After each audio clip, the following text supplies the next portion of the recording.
네, 지금부터는 이현주 더불어민주당 최고위원 전화로 연결하겠습니다. 안녕하세요. 네, 안녕하세요. 예, 지금 금투세 관련해서 논란이 많은 걸로 알고 있는데요. 지금 네, 네. 유예하자고 제안하셨습니까? 네, 저는 이제 이 금투세는 우리나라 주식시장이 좀 선진화된 다음에 시행해도 늦지 않다, 이렇게 생각하고 있죠. 예, 지금 당내 어떤 금투세 관련된 의견은 비율로 보면 어느 정도인가요? 어떻게 갈리나요? 보시기에. 이걸 제가 세보지는 않았기 예, 때문에 정확하게 말씀드리기는 어려운데요. 근데 이제 사실은 많은 의원들이, 굳이 무리할 필요 없다고 생각하시는 분들이 의외로 많습니다. 네. 예, 무리한다는 거는 도입을 무리해서 시행할 필요는 없다. 예, 네. 예, 왜냐하면 이제 지금 주식시장이 별로 안 좋기 때문에, 예, 네. 그러니까 세금이라는 건 어떻게 해도 조세 저항은 있기 마련 아닙니까? 예, 네. 그런데 주식시장이 굉장히 좋고, 투자자들이 우리 주식시장에서 돈을 많이 벌고 있는 상황이라면, 어쨌든 간에 그게 얼마든 간에 이렇게, 세금을 걷는다고 했을 때 그 저항이 좀 덜할 텐데요. 예, 지금 계속 이제 박스피에 갇혀 있는 상태인데다가 다른 나라에 비해서도 지금 굉장히 안 좋고 또 네. 여러 가지 여건도 지금 굉장히 안 좋기 때문에 굳이 이런 상태에서 우리가 무리하게 할 필요가 있느냐 이런 생각들이 많은 거죠. 네, 어, 좀 걱정하는 거죠. 이제 우리나라 주식시장이 예, 받을 충격. 또 어쨌든 이제 우리 당 입장에서는요. 저는 이제 이런 게 이제 궁극적인 이제 우리가 좀 크게 봐야 된다라고 생각을 하는데요. 예, 민주당 같은 경우에는 어쨌든 간에 그래도 이렇게 부동산 같은 경우에는 지금 이제 우리나라 부동산들이 굉장히 가격이 많이 올라가 있고 특히 수도권 같은 경우에는 예. 그래서 임금 소득의 이제 상승이 이제 상승에 비해서 부동산 상승이 굉장히 많이 올라가 있어서 사실은 임금 소득자들이 이제 부동산을 가지고 어떤 부동산을 이렇게 구입한다든지 이런 건 굉장히 어렵고 또 그렇습니다. 그것을 예, 이제 자산 증식을 기대하기는 어렵지 않습니까? 예, 그러면 이제 우리 특히 이제 서민들이라든가 젊은이들 같은 경우에는 이게 이런 상황에서는 자본시장이야말로 평범한 어떤 이런 서민들 또는 이제 중산층의 계층 이동 사다리이고 또 이것이 잘 돼야 주식시장이 잘 활성화되어야 우리 기업들의 자본 조달이 또 용이해지는 건데요. 그래서 궁극적으로는 주식시장이 활성화되는 것이 선진 자본주의 지향하는 민주당의 궁극적 목표다. 예, 이런 정책적 목표를 분명히 하자. 이런 상황에서 본다면 지금 이것은 너무 무리할 필요는 없다. 이런 생각 갖고 있는 분들이 상당히 있습니다. 예. 네.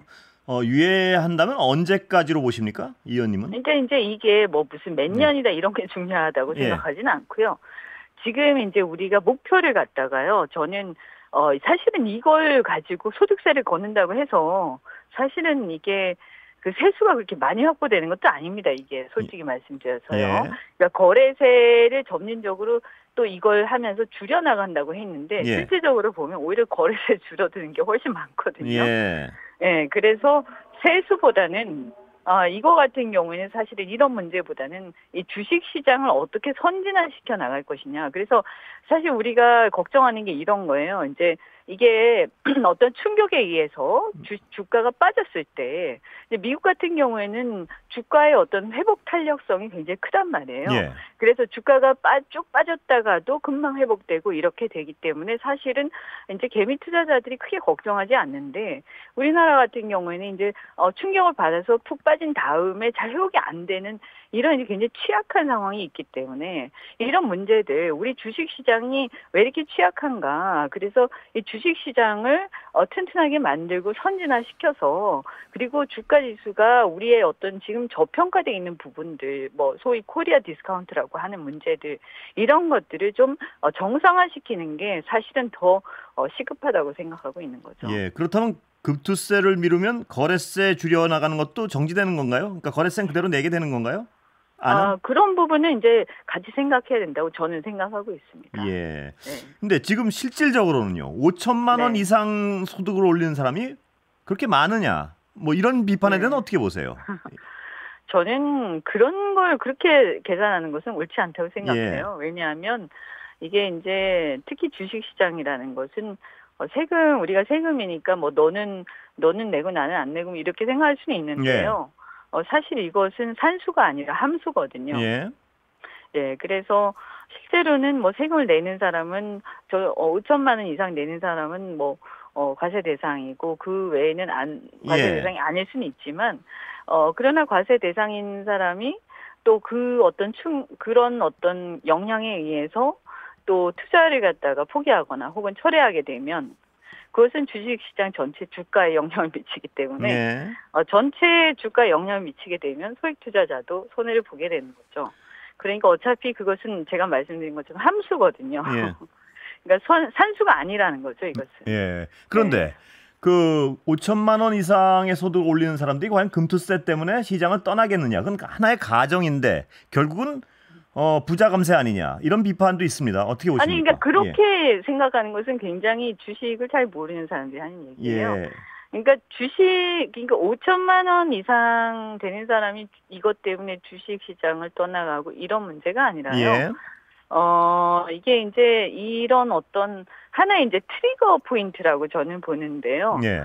말하자면 이제 소위 말해서 한국의 어떤 의사결정자들 혹은 이제 시스템이라는 것이 얼마나 투자자들한테 우호적으로 입안이 되고 하느냐라는 어떤 시그널을 주는 거거든요. 예. 그렇게 했을 때 이것이 뭐 5천만 원 이상 되는 사람들만 영향을 받는 게 아니고요. 예. 사실은 소액 투자자들도 의사결정을 할 수도 있는 거고요. 뭐 5천만 원 이상 되는 사람들도 뭐 한국 주식시장이 비전이 있다라고 생각하면 남아있을 수 있는 거고요. 그래서 사실은 이것은 꼭 그렇게 따질 수 있는 것은 아니라고 저는 생각합니다. 예. 근데 문제는 제가 볼 때는 오히려 그거랑 상관없이 5천만 원 이상이 안 되는 사람들도 이 부분에 대해서 굉장히 많이 걱정을 하고 있는 것이 사실인 것 같아요. 예. 주변을 보면요. 네. 그러니까 제가 지금도 잘 선뜻 이해가 안 가는 부분이 있어서 그런데요. 5천만 원 이하인 분, 거기 턱없이 부족한 분들의 걱정은 뭔가요? 이 금투세 아까 말씀드린 시장, 예. 것처럼 그러니까 그 투자를 많이 한 사람들이 이 영향을 받아서 이런 영향을 받아서 투자를 철회하거나 투자의 어떤 유인을 못 느껴서 한국 시장을 떠나갈 때 전체적으로 주식시장의 주가가 빠지게 되는 거죠. 예. 그렇게 되면 5천만 원이랑 상관없이 어차피 모두와 같이 손해를 보는 거잖아요. 예. 그죠? 예, 파이가 줄어드는 거니까요. 그러니까 이제 그 그래서 부분에 이것을 예. 그거랑 상관없는 거고요. 예. 또 그거랑 또 상관없이 또 어떤 문제가 있냐면 내가 언젠가는 또 예. 많이 벌 수도 있는 거잖아요. 그래서 기대이익이랄까요? 기대이익 그런 게 부분이 있는 있겠죠. 거죠. 예. 네, 그런 게 또 있는 거죠. 기대이익 그래서 부분은 제가 분명히 이해하겠는데 네네. 5천만 원 이상 버는 분들이요. 그러니까 한국 시장 전망이 밝다면은 만약 이 금투세 때문에 이 5천만 원 이상 버는 분들이 과연 시장을 나가느냐. 이 전제 자체는 굉장히 추상적이고 어떤 뭐 이렇게 이 전제를 인정해야 될까 이런 부분에 의문이 드는 겁니다. 아니 그래서 이제 제가 아까 말씀드린 거죠. 한국 시장이 과연 밝으냐 이런 거죠. 지금. 예. 그러니까 그거는 금투세랑 상관이 없지 않냐는 질문입니다. 뭐냐면 저는 지금 예. 그래서 말씀드리는 게 한국 시장 전망이 지금 그렇게 밝지 않다고 생각하는 거죠. 예. 예. 아니 지금 그러니까 제가 안 그래도 금투세 아니라도 지금 많이 떠나가고 있고요. 예. 사실 지금 굉장히 많이 지금 박스피에 갇혀서 그렇습니다. 사실 예. 우리나라 상황이 되게 안 좋아요. 예. 근데 이런 상황에서 당연히 뭐 금투세뿐만이 아니라 사실은 정책을 위반하는 입장에서는 금투세뿐만이 아니고요. 어쨌든 주식시장에 투자를 갖다가 유인하는 정책을 써야 될 때이지 투자를 해소하는 그러니까 투자에 뭐 마이너스 효과를 미치는 정책을 쓸 때는 아니다 이렇게 생각하는 거죠. 예, 여러 측면이 있는 것 같습니다. 네. 그런데 진성준 정책위의장의 의견은 아시죠? 아, 네네네. 어떻게 평가하십니까? 저는 뭐 그분이 이제 그렇게 생각하는 뭐 그런 그 배경은 저는 이해는 해요. 예. 하지만 저는 경제라든가 이런 주식시장의 문제는요. 그런 어떤 뭐 이념이나 소신 이런 거로만 판단할 문제는 아니다라고 생각합니다. 예, 당내 논의가 좀 치열하게 이루어져야 될 것 같습니다. 보니까. 분명히 네, 양쪽 측면이 있는 것 같아서요. 예, 네, 이건 정책에. 저는 좀 실용적으로 생각해야 예. 된다라고 생각하고요. 그리고 무엇보다도 1,400만의 주식 투자자들이 있는데, 사실은 주식을 투자하지 않는 사람들은 별로 관심이 없으실 거고요. 예. 투자하시는 분들은 굉장히 촉각을 곤두세우고 있으실 거예요.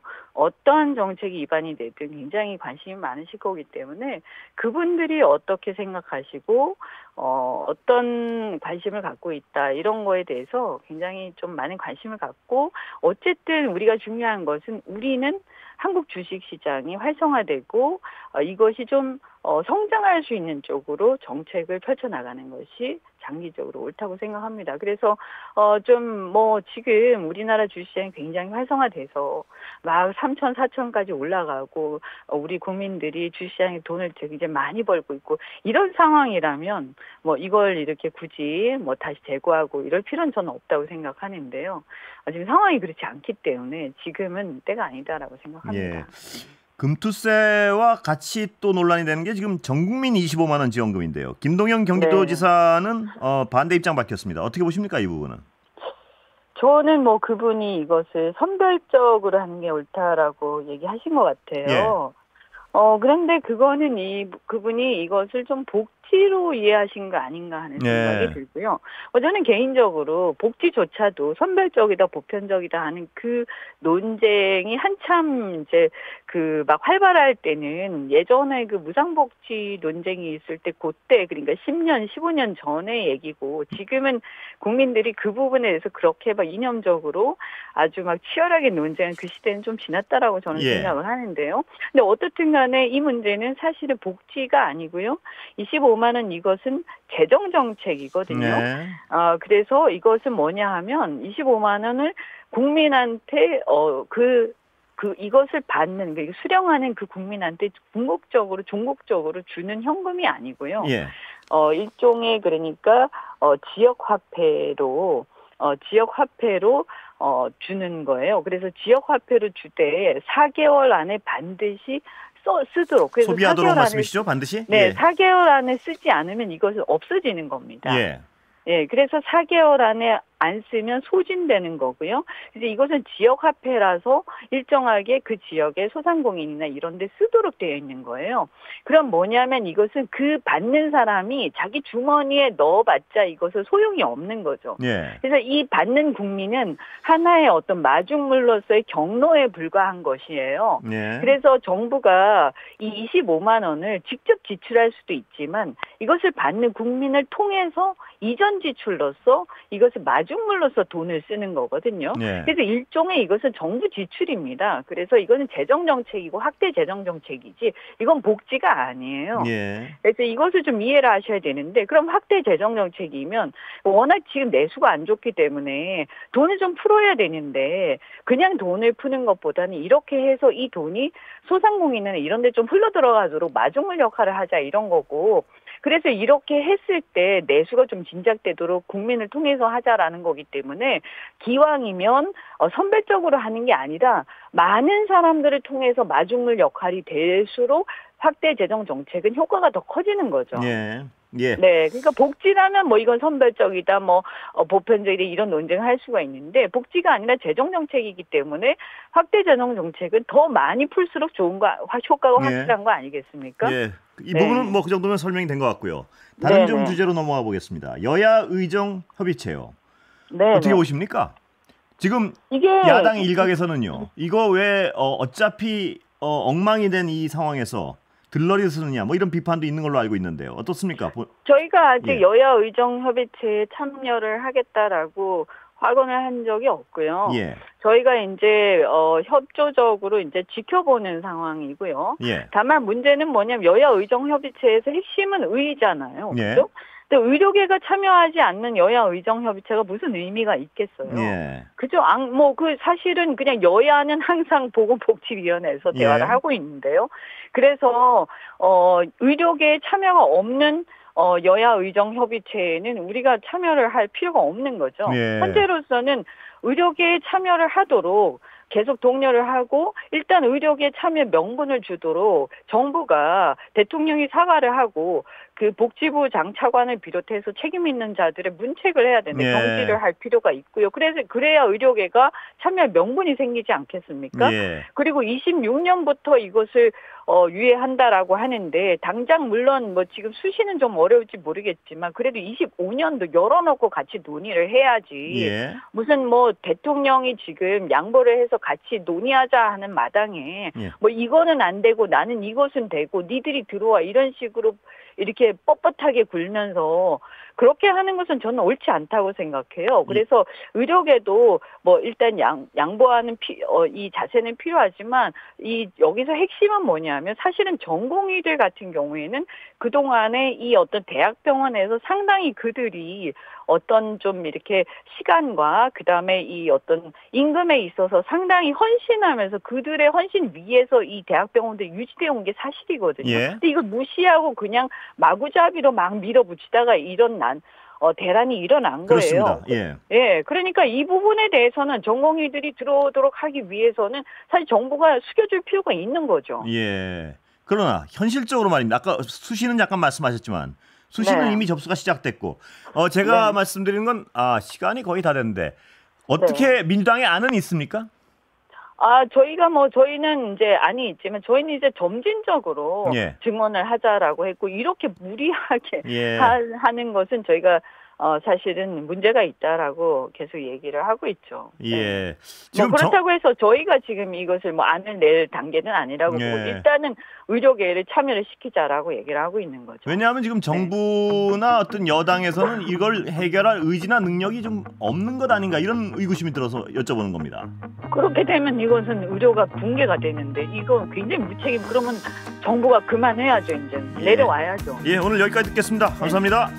네, 고맙습니다. 이현주 더불어민주당 의원이었습니다.